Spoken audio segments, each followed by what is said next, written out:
Hello, hello, hello. Happy Thursday. Allegra here with Beyond Your Wildest Dreams. I am joining you every Thursday, as I do, with a little bit of prioritizing of yourself and your goals, because I know how hard it is when you have anyone who has a claim on your time, whether or not it's a child or a spouse or a family member, maybe a parent or grandparent. Like in my situation, if you've heard about my wonderful 100-year-old grandmother, actually, she'll be 101 this year. Or if you have a pet, when you have other entities who have a claim on your time, it can be really hard to prioritize yourself and your goals, which is why I talk about the things that I talk about. And if you didn't know, I have this bouquet of books that I've written with Natasha, my co-author, my frequent guest on this podcast. And these books are all designed to be done in about 45 minutes to an hour, and they're all workbooks because Natasha and I know that you learn best when you're actively using the information, not just when it's being spat at you. And if you're watching me live, awesome. You're welcome to chat, put anything in the comments. You can also put it in the comments if you're watching a recording later, because I do read those. And if you want to hear this again later, you could always find it at the Harness the Power of Planning podcast. If you check us out on Spotify, I've started uploading the videos there too, which has been huge. I actually got this idea from Spotify themselves because they said, listeners like yours want video. And I said, well, there is video on YouTube already, but I'm going through the extra step of uploading the video to Spotify. And apparently Spotify was right, because a lot of you are watching the video on Spotify. Who knew? So that's another way to check it out. But you can always find these recordings, the video, the audio, wherever you listen to your podcast, as the Harness the Power of Planning podcast. This will be episode 93. I'm so close to 100. It's incredible. Ooh, it's been a marathon, let me tell you, but it's very exciting. And I have a new strategy that I have been employing as of late, where I pick a card from this box of sayings that sits on my desk, and I never look at it in advance. So you're going to be as surprised as I am at this moment. So let's pull a card. Oh, it's upside down. Okay. All appears to change when we change. All appears to change when we change. Henri Frédéric Amiel. Okay, so I'm guessing he's French. I am not familiar with Henri. All appears to change when we change. Absolutely. I definitely agree with this saying. When I was studying anthropology in undergrad, I actually took some linguistics classes, and there's something called the Sapir-Whorf hypothesis. Anyone heard of the Sapir-Whorf hypothesis? And what the Sapir-Whorf hypothesis says is that we view the world through the language that we have at our disposal. And so you may have heard something like Eskimos have hundreds of words for snow, because every little nuanced difference in the different words means something to them, because it's very much a part of their everyday existence. And I've also heard the same thing said about the ancient Hawaiians and the the state of the ocean. You could say the waves, but there's not always waves. It could just be the state of the ocean. How they had so many words for all the different states, because each state meant something different to them in terms of, current and temperature, and will there be good fishing today or not good fishing. And so this saying by Henri Frédéric, all appears to change when we change. I definitely, I'm just going to, I think he means a lot of things here, but I'm just going to say, I know that as my knowledge increases and as my language increases, definitely the way the world looks to me changes in different ways. So for instance, I talk a lot about prioritizing yourself and your goals. And I do that by talking about things like productivity and habit formation and goal setting. And those words might not mean anything to you, which is why I say, look, I help you prioritize yourself and your goals because that's language you can understand. But the more you listen to me and the more you might learn about, maybe you'll get curious and you'll look at some of the many books that I put up with regards to goal setting and habit formation and all those sorts of things. In fact, I'm just going to put this up right now. Here is my list of recommended 2025 books to help change the way you think. And so, as you start learning about habit formation and goal setting, oh, and here's my friend Natasha. You know, Hi. I'm just gonna finish this thought and you can jump in. The saying that I pulled today was all appears to change when we change. And I was saying how, you know, we talk about prioritizing yourself and your goals, but we also know that there's terms like goal setting and habit formation and productivity. And, the more you listen to us, the more you check out the books that we recommend or our own books, you will start to see the world in a different way as you acquire this knowledge because you will no longer I know before I was a student of productivity, I never thought about my morning in a strategic way. I just thought, "Okay, well, I'm gonna wake up and then whatever I have to do, I'm gonna do." Right. Yeah, yeah. As it comes at you, right? Exactly. Hi, Mhm. Jace. Yes, we do see your comments, so feel free to comment and we will answer any questions you might have. But yeah, as your understanding changes, you change. And so, yeah, I don't know if that's what Henri meant by this quote, but that is my personal experience with that quote. How are you doing, Natasha? I'm very well. Sorry for being late today. No Something about problem. that just kind of jogged a thought that I had a while back. Somebody had said to me, nothing changes if nothing changes, and that just kind of means like it makes me think of like even the smallest little change begets change, right? So sometimes it feels like, oh, something is insurmountable or just like, oh my gosh, that's such a huge change I couldn't possibly.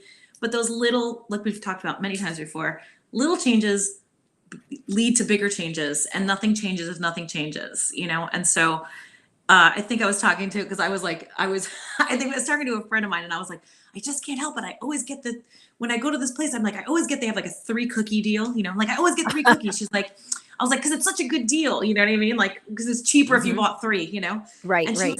she's like, you don't have to give up cookies completely. She's like, but just have 1 cookie. And I was like, what? You know what I mean? Like my brain at first was like, but the deal with the 3 cookies, it's like so much, And so she was just, and then she was like, well, nothing changes if nothing changes. And I was like, ooh, okay, yeah. I don't know if that completely relates to No, it just I think popped it into my head. I think it does because, yeah, things appear different, like, suddenly you're realizing, yeah, that's maybe that good deal is not good for my health." So you change how Right. you look at that deal, It if definitely you will. reframed it where it's like, just because it's free or it's cheap or whatever, you know what I mean, doesn't mean, how they get you with sales. They're like, buy one, get one free. It's like, well, do you need 2 of them? You know what I mean? Like, and that's, but it's tempting, it's such a good deal, so it did reframe it. It's like, what do I actually need? What do I actually want? Outside of this enticing offer that's being given to me, like. Absolutely. So keep learning, keep changing, keep growing. I know that I am a vastly different person than I was 10 years ago, 20 years ago, 30 years ago, Hmm. and hopefully for the better. So we have 2 topics today. We're talking about today is a parenting episode, and especially because we have Natasha here, so I love having her opinion on this as well.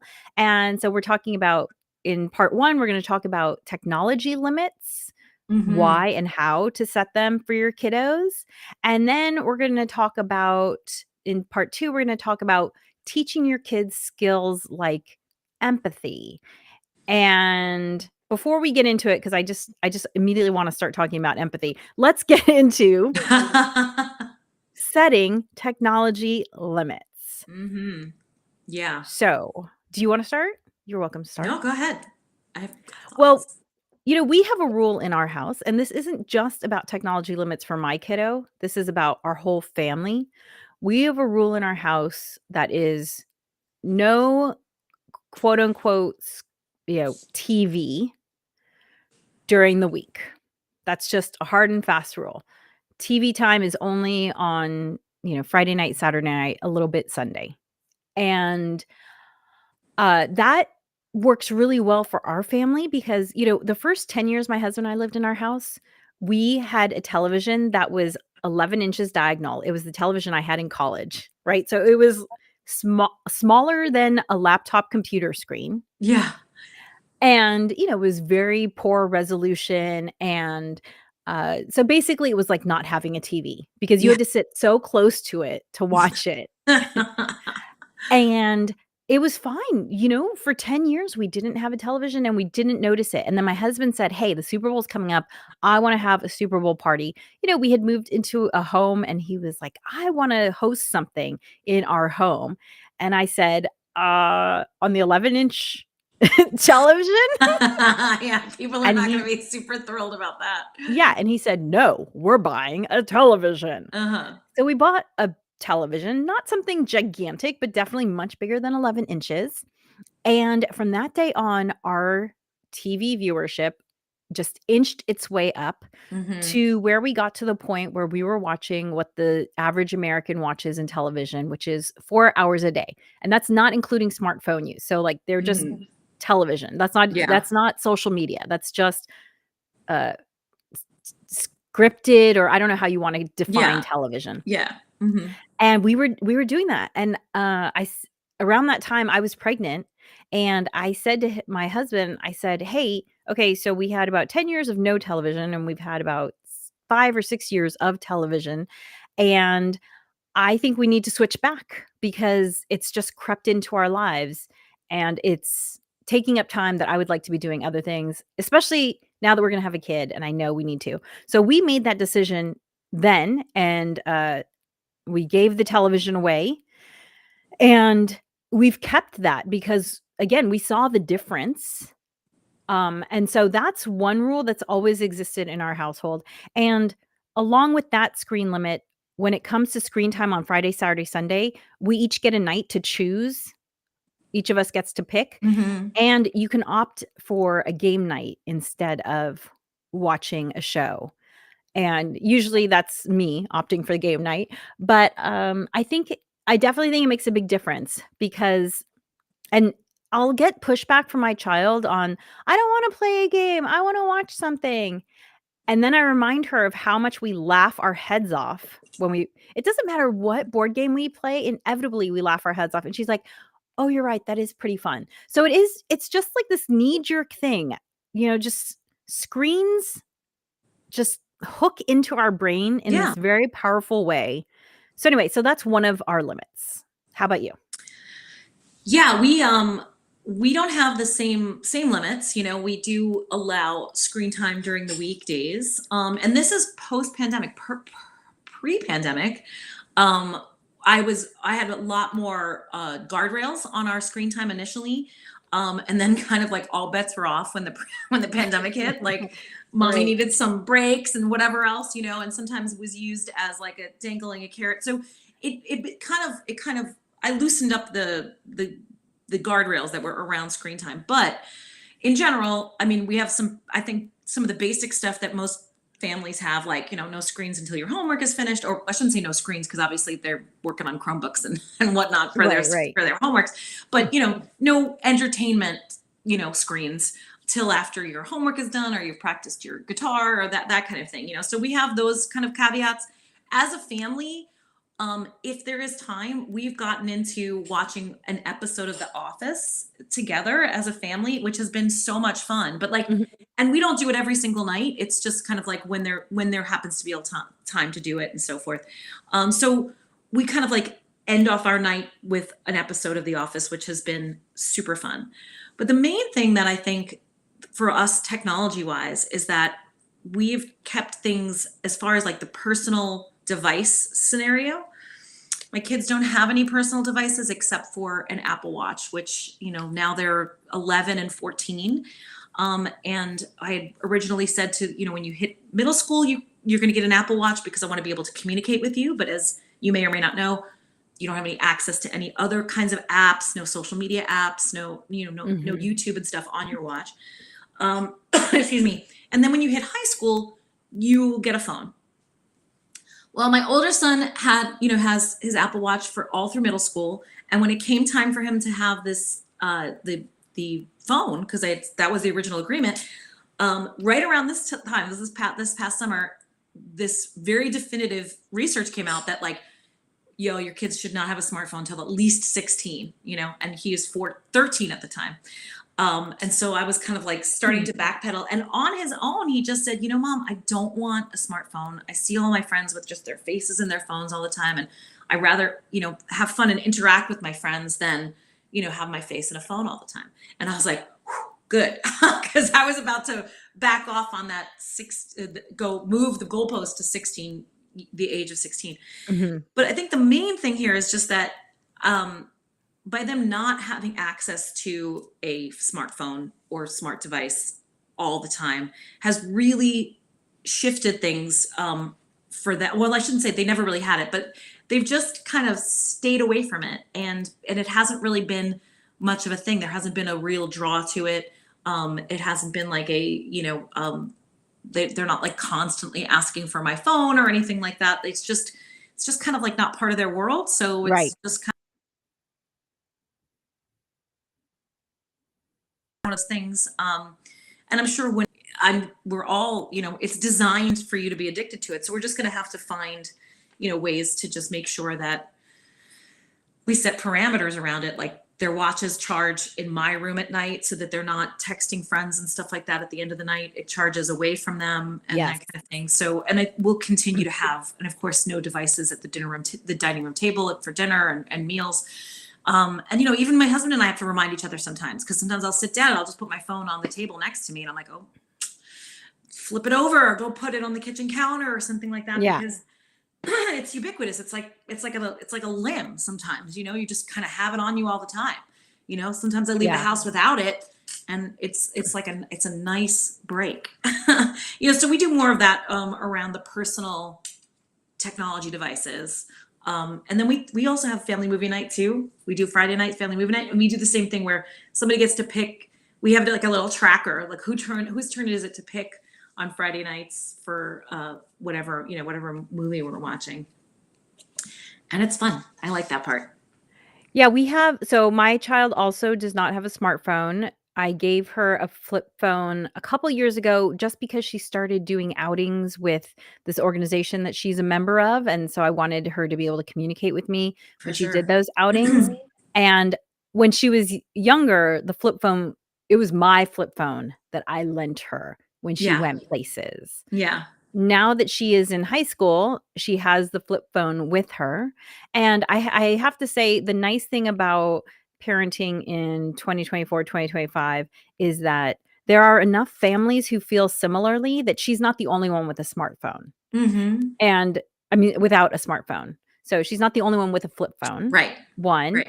and she also there's literally no conversation about a smartphone. She has not asked for it. She does not try to monopolize my phone. Mm-hmm. As your kids do, she has a laptop, but it has time limits associated with it because there is Mm-hmm. some very definitive research about why it's important to power down from devices at night in order to not Mm-hmm. interrupt with sleep.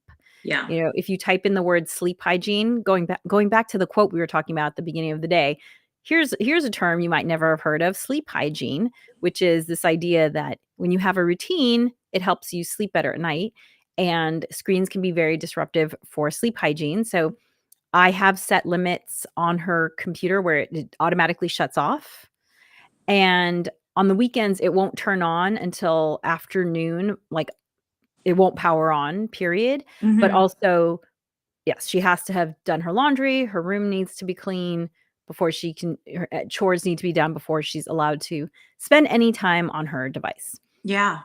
So, yeah, those are those other limits, I but feel like these are hopefully good guardrails, and I found that, this is just anecdotally, like I have friends who are just surprised that my kids can sit and watch an entire movie, because their children have been able to watch a video, these short duration bits of entertainment. that their kids are kind of like, oh, 90 minutes of the same thing, And so, Right. No attention span. yeah, it's just, and listen, not trying to, you know, um, yuck anyone's yum. Like you like short entertainment, great, but I think that it's just overall, so far it's really worked for us and our family, and I think it's been a good thing. Exactly. Yeah, and I would also encourage people who wanna learn more about this to just there's lots of research out there about the effects of screen time on, uh, attention span, on sleep hygiene, and on, self-confidence for kids. There's so much Mm-hmm. about it. So, check it out Yeah. and make whatever decisions work for you and your family. Okay, part 2 of today's podcast is about teaching children skills like empathy and compassion, and you might be surprised that I use the word skills when describing that, and I do Mm. that very purposefully. I do not believe empathy and compassion are inborn human traits. Maybe they are in some people, but when my kiddo was in preschool, we were actually part of a cooperative preschool, which means that I was there at least 1 day a week to work. That's what a co-op does. Yeah. And it was fascinating to be exposed to 21 children rather than just my, one child, Yeah.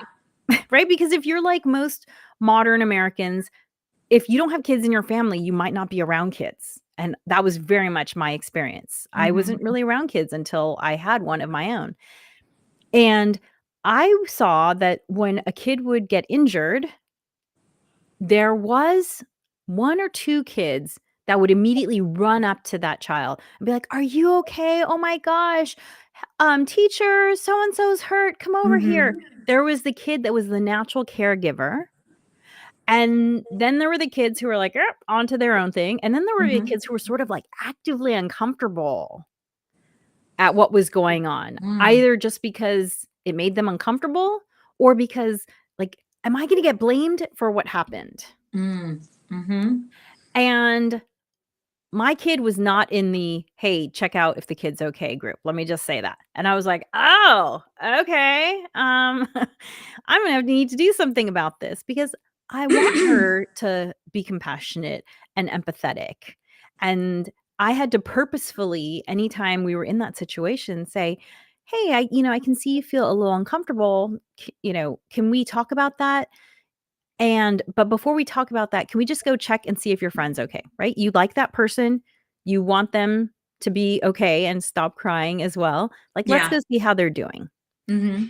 And it was I had to do this regularly. It took a long time for it to become something that she learned. But that Right. was a big eye-opening moment for me. So that's why I use the word skills Yeah. because It not everyone's for gonna have sure. it. Right?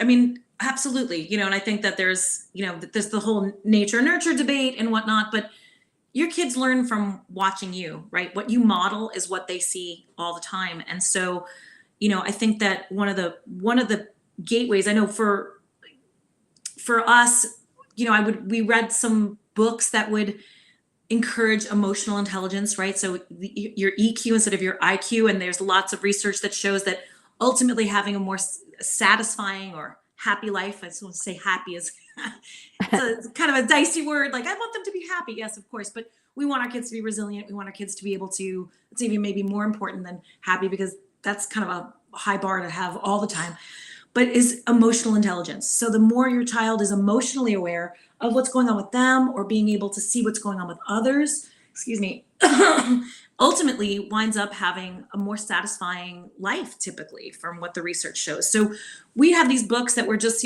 literally it was a book that was like, you know, Joe spilled his milk. And then they just have like a kid's face, like just like like, and just this is early on, right? Pointing to that and being like, how do you think he's feeling right now? That kind of thing. So, Mhm. going ahead and doing that, we had a couple of books that really kind of cued you into recognizing people's emotions outside of Mhm. yourself.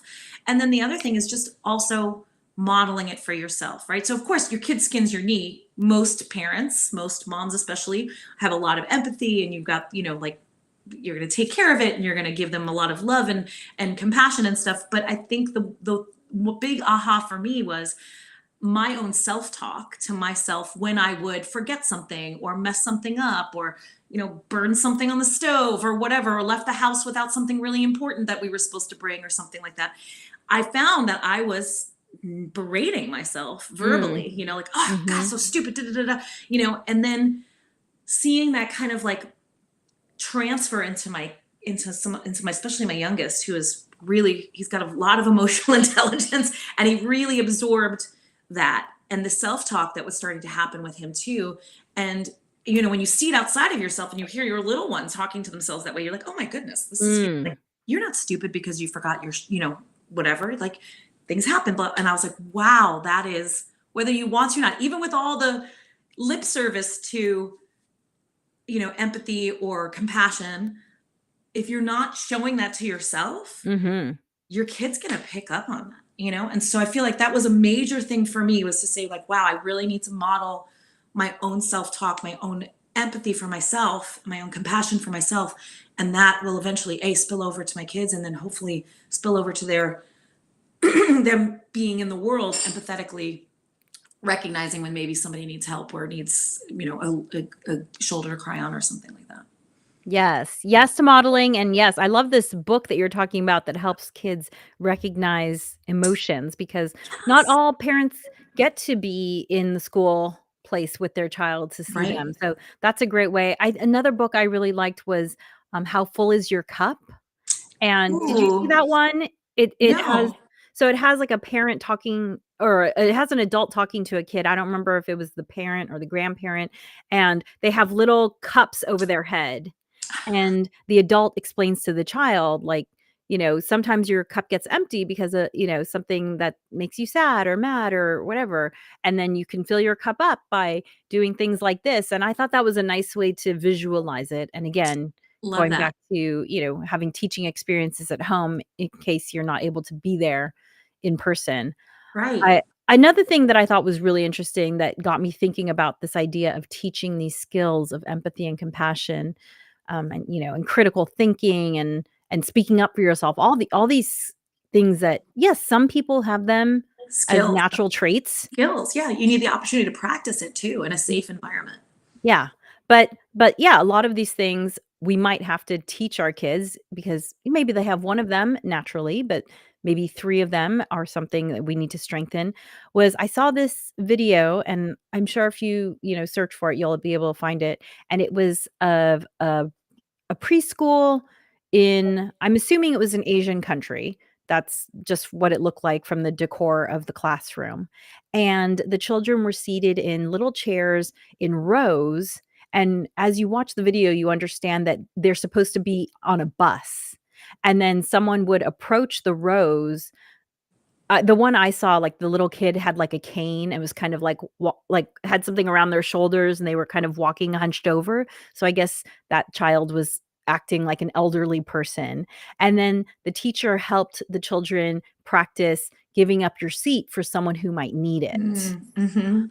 and I thought that was so yeah, like, yes, that's something that needs to be taught because Right.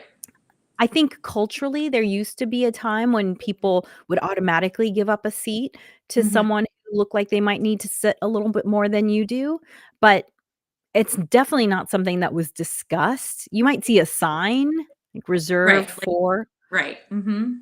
but I do think this idea of actively teaching it Absolutely. is Because very different. it's not, I'm just gonna say I have boys, and they're not like the most observant. They're just in the stage where like they're not the most observant in the world. Like, they're not. So what you're describing happened yesterday at his eye appointment.